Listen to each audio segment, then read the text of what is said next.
ဘသူကိုမှအောက်မကျွတ်တတ်တာကအင်္ဂါ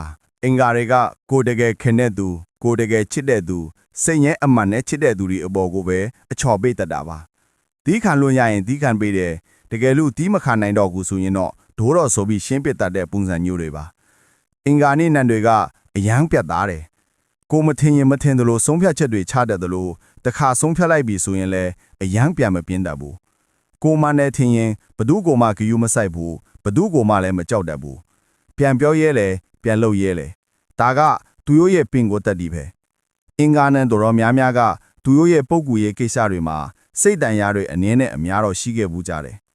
အဲ့ဒီစိတ်တန်ရာတွေကြောင့်ပဲလူတွေကိုလွယ်လွယ်နဲ့မယုံတတ်တော့ပဲအခုလိုအယမ်းပြတ်သားလာကြတာဖြစ်ပါတယ်သူတို့ရဲ့ပြတ်သားမှုဟာကိုကာကွယ်တဲ့နီလန်းတစ်ခုပဲလို့မြင်လို့ရပါတယ်သူတို့ဟာခေါင်းဆောင်ကောင်းတွေဖြစ်ပြီးစိန်ခေါ်မှုတွေကိုရင်ဆိုင်ရတဲ့တတိရှိသူတွေပါ